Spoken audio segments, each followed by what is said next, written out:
Happy Monday, everyone. I hope that you all had a great weekend. I know a lot of you are probably preparing, well, for those of you that celebrate Valentine's Day weekend, a lot of events are going on, birthdays are happening.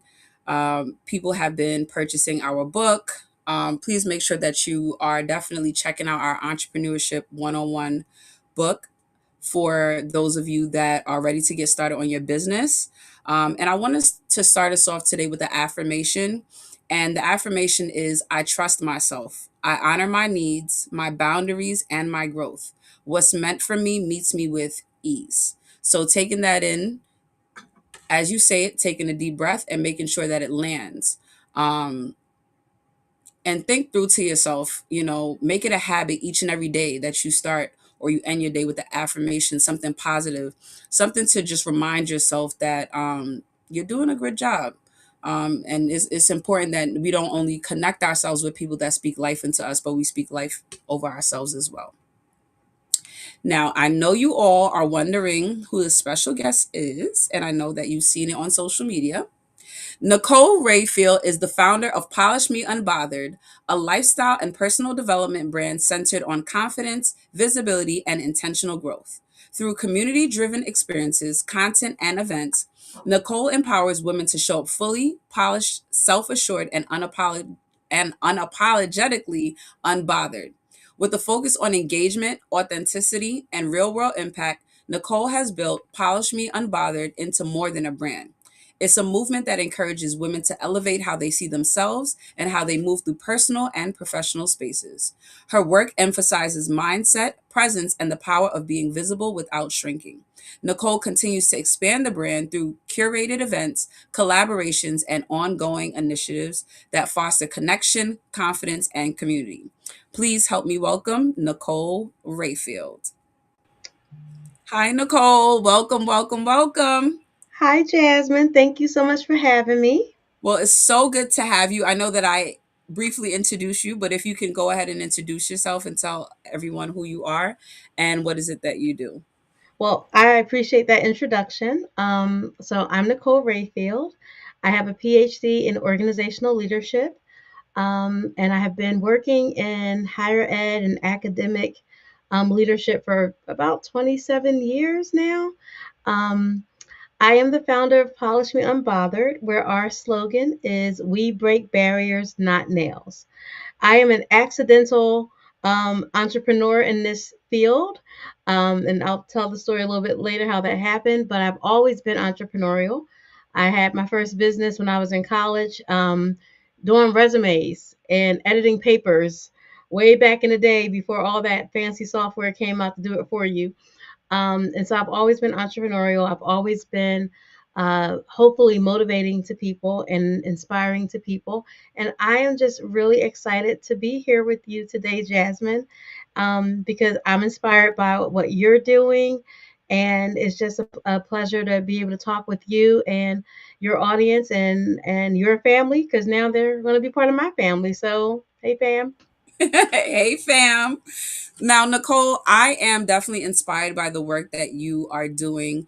You are another nail polish company like myself. So I think that that's really cool that I get to bring you on and share your journey because even though there is a lot of similarities, I'm sure, along the way, there's things and experiences that we may have encountered differently. Mhm. Someone on the live may be wondering about a specific thing. And again, you guys can tune in, ask questions as you see fit, and we will definitely get back. But I have to ask, what was the moment that inspired you to start Polish Me Unbothered, and why did it feel necessary at that time? So I can give you the exact week that it happened. It was the third week in January, and I think it was a Wednesday. I think it was a Wednesday. And I had just a series of just rough days at work, mentally just exhausted. And I had did my dissertation on the lived experience of Black and Brown women in higher education toxic environments. And so sometimes you got to be careful what you study because sometimes you become the subject matter. Um, and I just had a moment where everything just kind of fell down. And I said, you know what? I'm going to go get my nails done. because that's a form of self care for me. Because I'm always doing something, and when you have your hands in someone else's hands, you can't do anything. You're kind of helpless. So I needed just to surrender and have a moment of serenity and peace.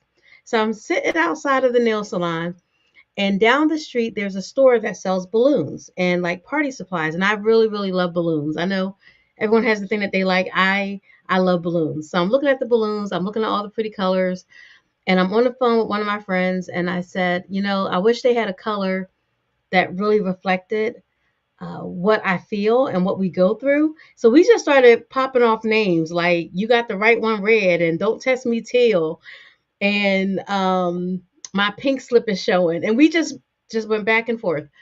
So from that day to 10 days later, um, about 25 names have been developed, and I said, you know what? I'm gonna go on and make a polish company. I'm going to go make my own nail polish, and I'm going to be unbothered. And that's how it all came about. So from that moment, when I get mad, some people get angry and they get depressed, and or they do something, harmful. When I get mad, I find a way to channel that into Mhm. a product. And um it literally started as just a moment of frustration. I had no idea it was going to become what it's become, but like I said before, I'm always entrepreneurial. I'm always thinking about how to motivate people. So I pretty much took my dissertation and put it inside of a bottle, and I can share that experience with far more people than folks that would come to hear me speak on a topic at a conference, or maybe read a book about the subject. So I feel like I can reach more people this way, and everyone can relate to it, even if you're not in higher ed, even if you aren't a black woman. Everyone can relate to something within the brand. So that's how we got here. That's my villain origin story.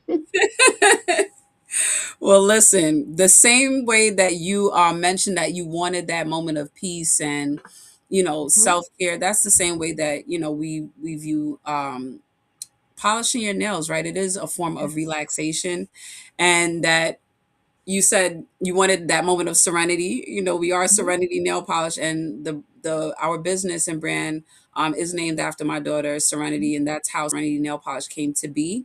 It was birthed during the pandemic Mhm. of our mother daughter bonding time, and us running out of nail polish, and the rest is history. But the same thing with us, even with the nail polish colors, just thinking through, we wanted the polish names to be named with affirmation. So Yeah. purposeful pink, powerful purple, right? Like Mhm. going through names. So I definitely can relate. Now, how did you initially build visibility for the brand when no one knew who you were yet? So I leaned into, and I would tell other entrepreneurs to do this. Lean into the current networks that you have.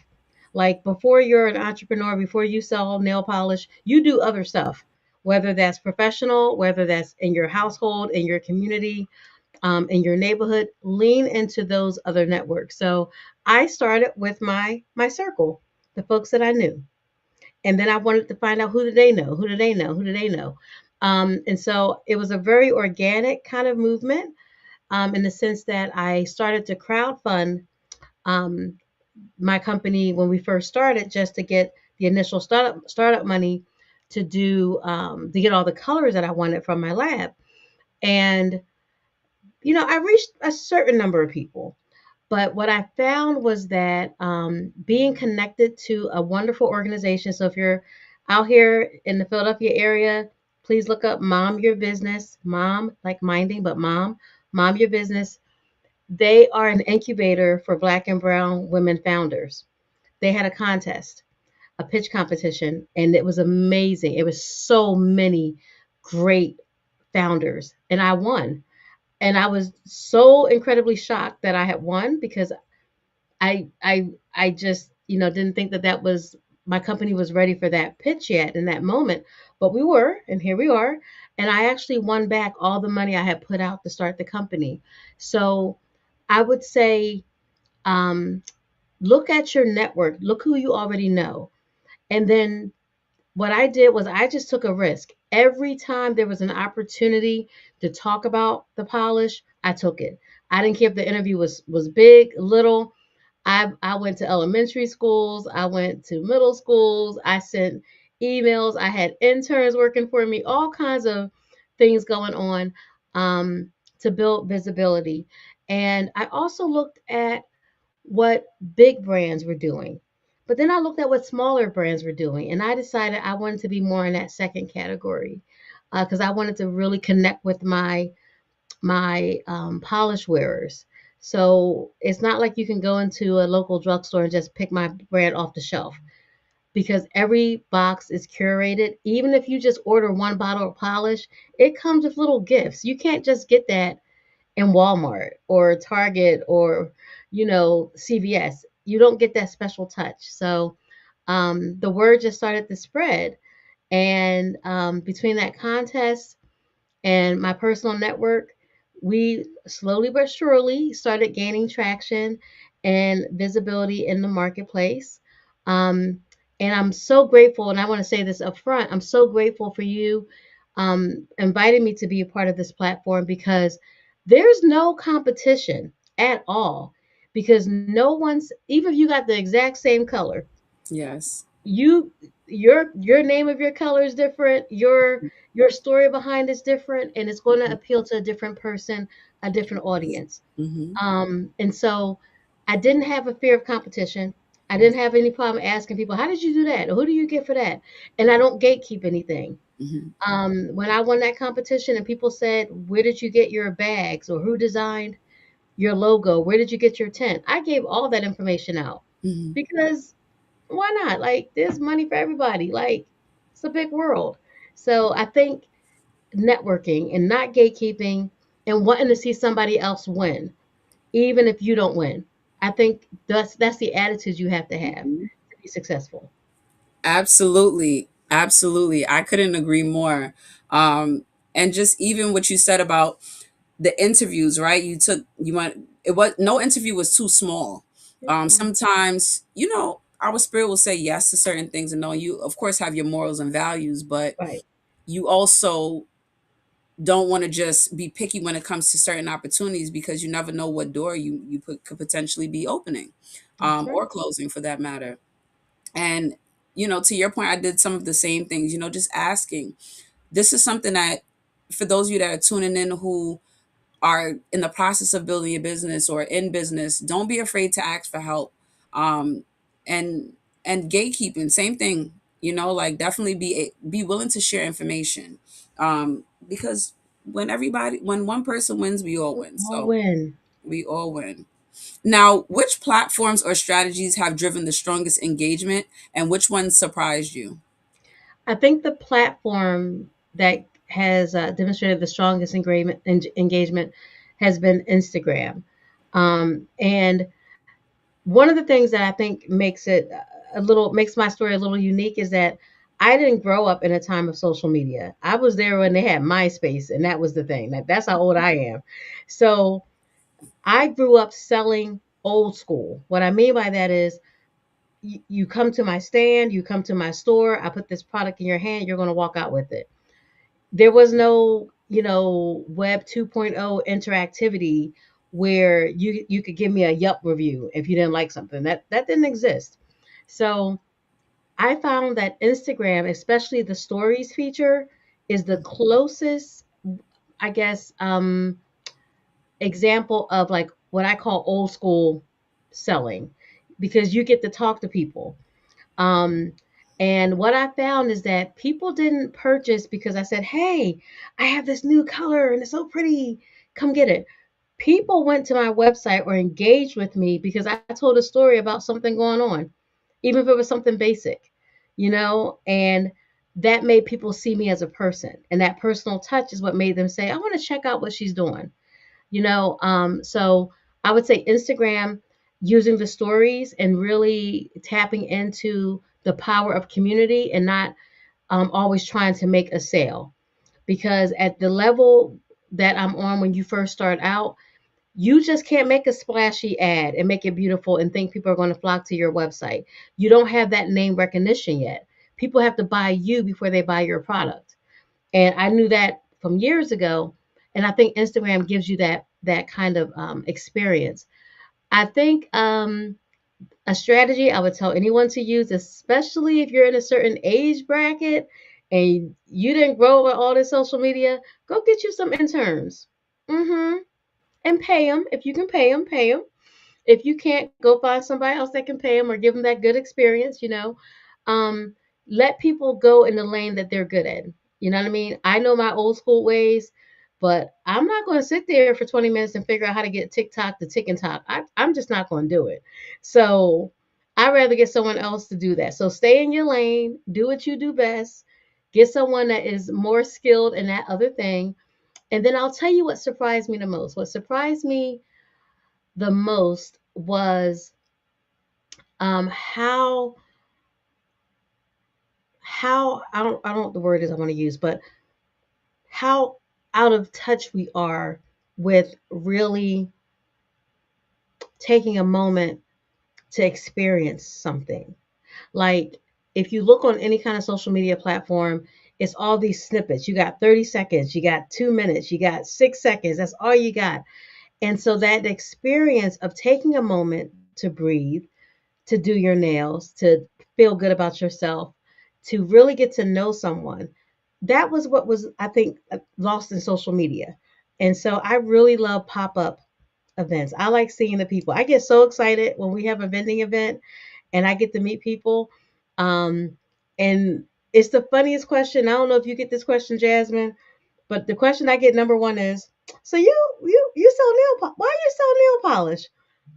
They don't ask nobody else why you sell pound cake, why you sell like 3D printed little trinkets, why you sell hats. Don't nobody, nobody. Me, what? And it's just the funniest question. But you know what? I'm so glad I get it because I get a chance to tell my story. And when you walk up to somebody selling pound cake, they're not really telling a story. You gonna get that cake because you're hungry, and that's why you selling it because you know you're gonna make your money back from that vending event. So I had to lean into that. But it surprised me how there was a lot of questions about like why am I selling this thing and why am I putting so much effort into it? And I think that surprises me a lot, and just how people can be so out of touch. And I want to get them back in touch with things. So I love seeing people in person. And then when I can't see them and I'm sending them something in the mail, I'm just so excited to be able to put a little special message in the box or in the bag, and I know that they're going to open it and feel like they're seen. Yeah. So it just makes me happy. I love it. I love it. And you brought up a very good point about your social media reach. Fun fact for you guys, up to 70% of users actually check stories every day, and only about 10 to 20% of followers organically your posts show up on their feed. So stories have reached a much higher engagement. So quick tip for those of you out there. Um, Now, how do you create content that feels authentic while still being strategic and growth focused? I think part of that is knowing your audience. And one of the biggest mistakes that entrepreneurs make is you say, "Oh, who's your audience?" "Oh, everybody." Everybody's not your audience. Let's just stop that lie. If everyone was everyone's audience, you would only have one fast food choice. You would only have one soda choice. You would have only one hairstyle choice because there would be no competition. There would be no catering to other interests. So I know who my audience is. Now you have your primary audience, the folks that you know, they walk into a space, yeah, they're going to come over here, they're probably going to buy something. And then you have your secondary audience, and these are the people who may not look like your customer. So um, to that end, I make sure that anything I message or I curate, I am trying to reach my primary audience because I know that that's a guaranteed connection. And then they are going to be connected to other folks that are part of that same demographic. The secondary audience, I'm really happy when I get to meet them because I get to add them into my primary audience category. So for my brand, my primary audience, you would think it might be Black women that are in my age range or whatnot, but it's not. And it could be because of where I live or where my events have been popping up. But our primary audience right now are women. They tend to be white women, a little bit on the younger side. So I'll say like 25 to 37, mothers, and teenagers, teenage girls, all races, all, kind of ages. My secondary audience are men buying the products for their wives, for their children, for themselves. So there's a big marketplace out there, and I try to make content that appeals to who my primary market is, and that's really outside of race and outside of economic status or anything like that. It's really, especially in this time, people are tired. People need a little bit of an escape, but people also want to have a little bit of resistance too. And I think my brand kind of combines that. So that helps drive the content that I make. And I don't try to look at what other people are doing and say, "Ooh, that's a good idea," because usually it doesn't work for me. So I just, at this age, at this big age, as they say, I don't have time to pretend to be nobody else but me. Mhm. So this is what you're going to get. You take it or you leave it, and hopefully more people will take it than leave it, and that's what I have to do. So I think that saves me from being crazy, because if you start out thinking every person that you come in contact with is going to buy your product, you're going to be disappointed over and over again. That is so true what you shared. I remember going through that process too. You feel disappointed, like why is this person not supporting and that person? But then you have to really stop and think, like not everybody, like you said, is your audience. Not Hmm. everybody is your consumer, and you may not have what everybody needs or is looking for. Everybody needs something different. So, and that's okay too. And that's okay too. Yep, that's okay too. Hmm. How do you measure meaningful engagement beyond the likes and views? I think it's it's two ways you can measure it. One on paper and one is what I would call off paper. The on paper one is, hey, they come back and they buy it again, or they leave you a nice review, right? That's the on paper one. That's great. Okay, Jasmine, she bought something at Christmas time or for Kwanzaa, and now she's going to do something for Valentine's Day. Okay, cool. And I know her birthday's in October, so she might. So yeah, you got that right, and that's great. But the ones that touch my heart are the ones that you can't really measure in paper. They're the ones where a person comes up to the table and they say, "Thank you for talking to my daughter." And I'll say, "Who's your daughter?"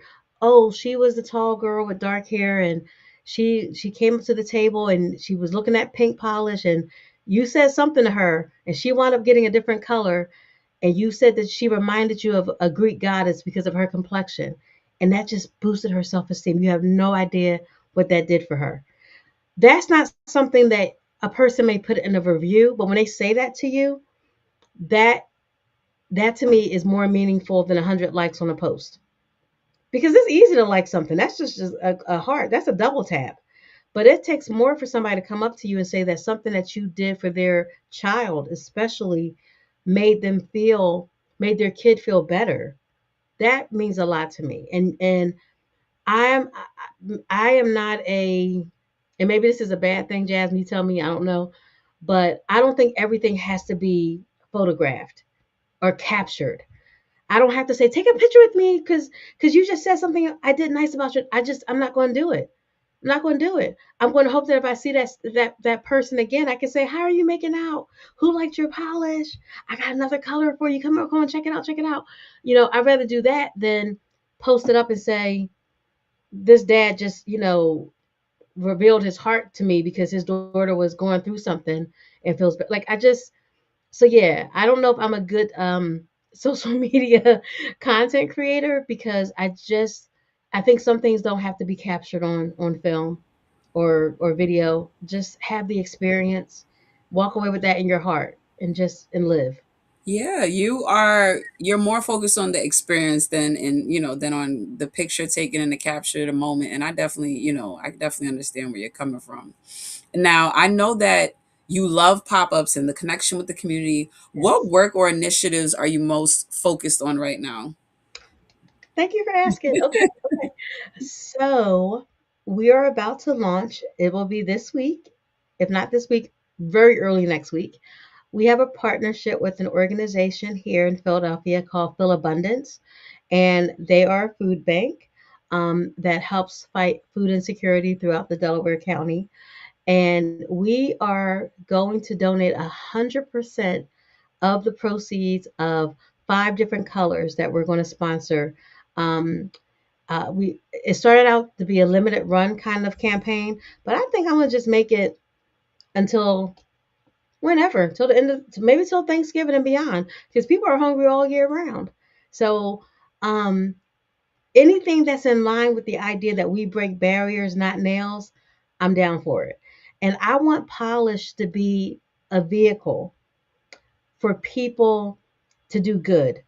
I want it to be like Girl Scout cookies. So I like Girl Scout cookies, but instead of selling cookies, why don't you sell polish to raise money for your organization? Have a polish party. So I look at it like this: it doesn't matter what you sell and how you sell, you have something in your hands that can benefit somebody else. So if this bottle of polish here, this is Rich Auntie, by the way. If Rich Auntie can put a plate of healthy food on the table for somebody, go get Rich Auntie. And that's that. That's my reasonable service to give back. Um, so that partnership, and then we're also a lifelong sponsor of an organization called the Jarrell C. Say Love and Laughter Foundation. This is a family that lost their son to gun violence. His favorite color was like a mint green with like a silver fleck. So we have a polish in that color, and we make a donation every quarter to that organization from our sales. So I'm down with anything near and dear to my heart. I have a heart for people that are invisible, overlooked. I hate anybody that's being bullied. That's just bullying is my thing. So I'm hoping that by October of this year to start a new initiative called Polish Haven, where we're going to be able to partner with social service organizations and domestic violence organizations to um, become an economic empowerer of women, where they can sell the polish and keep like 60% of the proceeds. Um, we'll have certain colors that we'll offer at nail salons, that if someone comes and asks for that color, that will be a cue that they're in trouble, they're in danger, and the nail tech will know to um, notify someone. So I really want to get into anything and everything that I can do to help protect the most vulnerable populations of people. That's the goal. I love that. I love that. We have Anne's Haven who has been watching us. We want to say, Anne, thank you so much for joining us and taking the time out to view our live. Please, if you can, share it out and let people know that we are on. But thank you so much for joining us.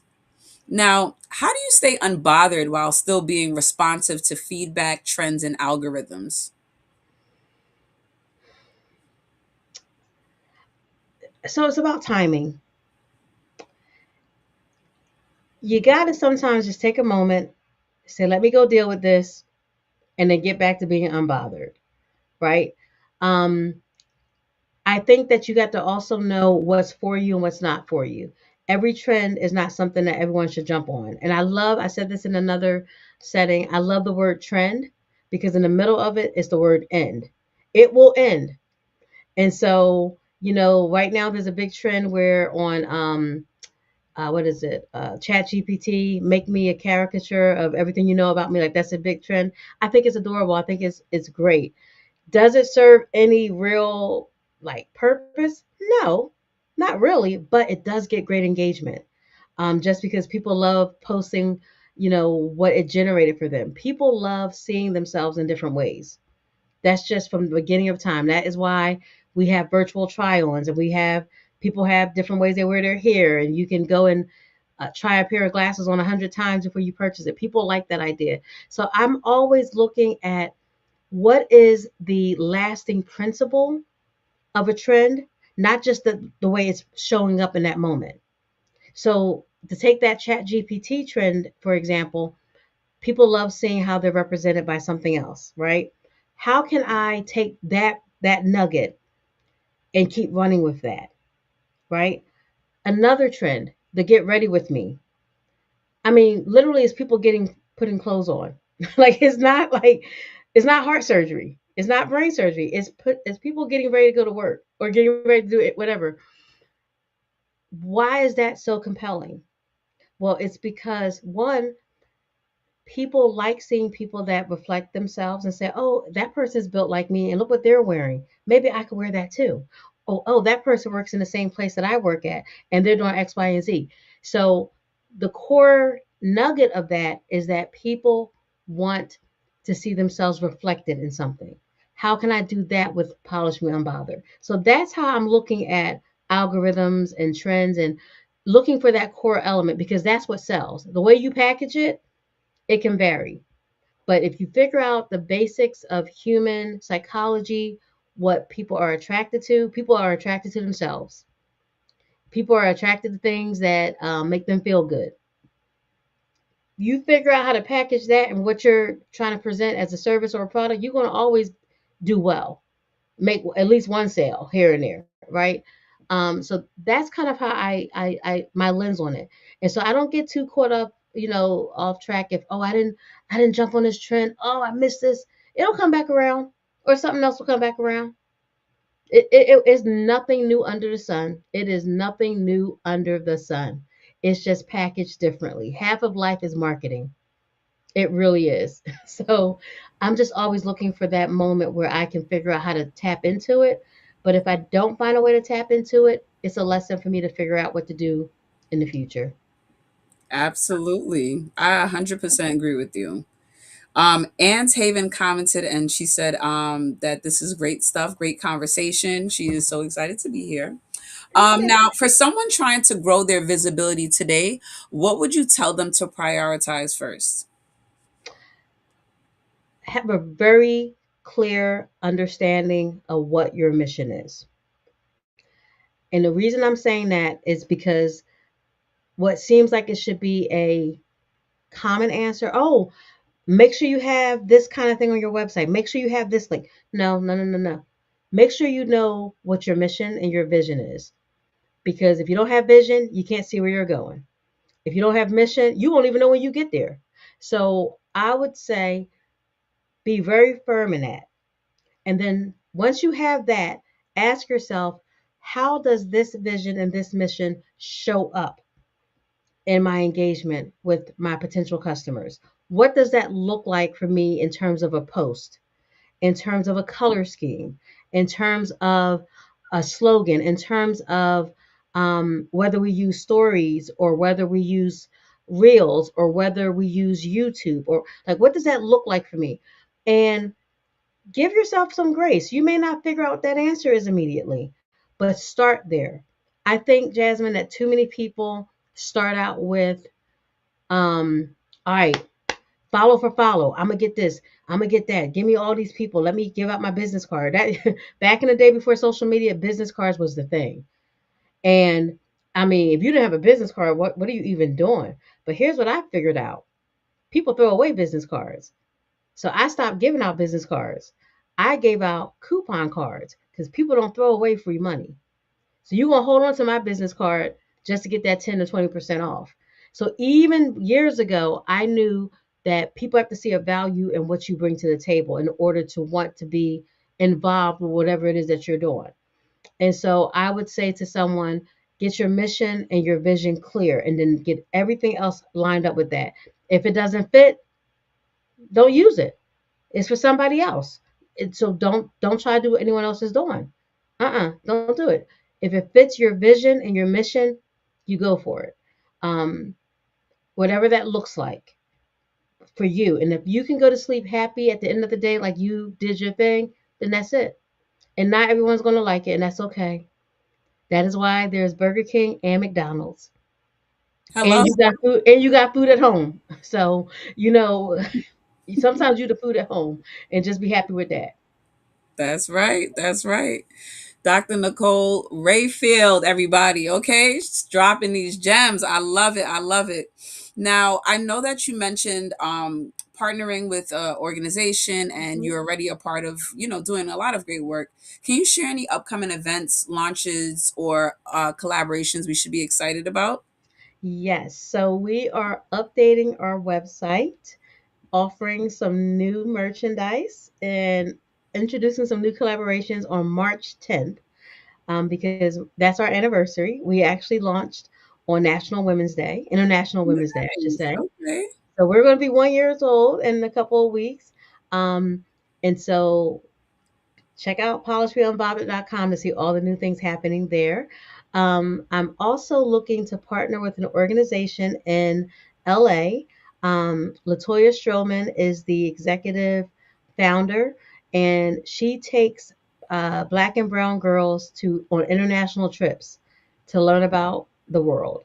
Mhm. And she needs someone to help support that cause. So we are going to be partnering with her organization to raise money through the sales of polish to support her.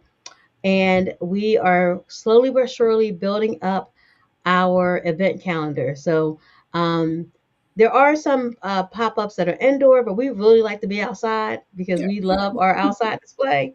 So Juneteenth, we will be, if you're in the Philadelphia area, we will be at 52nd and Pine.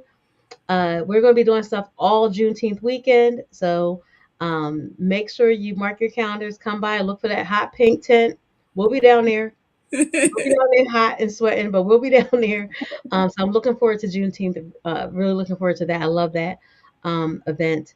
And I'm also looking forward to any events around Mother's Day and graduation. I love graduation season. So, Wow. Well, first of all, it's so interesting because a lot of guests that I have come on are from the Philadelphia area. I mean, hair really? care, wellness event. Hmm. We went to Diva Girl wellness event. Um, there's just so much work like in the New Jersey to Philadelphia area. So it's interesting that you mentioned that. I have to get everyone together on maybe a future panel discussion. Yes, We've done those yes. before in the past. It's just a nice way to connect people. So that would be really awesome. It's because Um, we're located geographically. I mean, we're between New York and Atlanta, and mhm, we just have a different kind of vibe. And, mhm. and they be stressing people out over here in Pennsylvania, so that's why we got to be making a healthcare and wellness stuff. Because I'm just That is telling you. funny. Well, tell everyone where they can follow you, what your website is, any social media handles. Yes, so everything is polishmeunbothered.com for our website.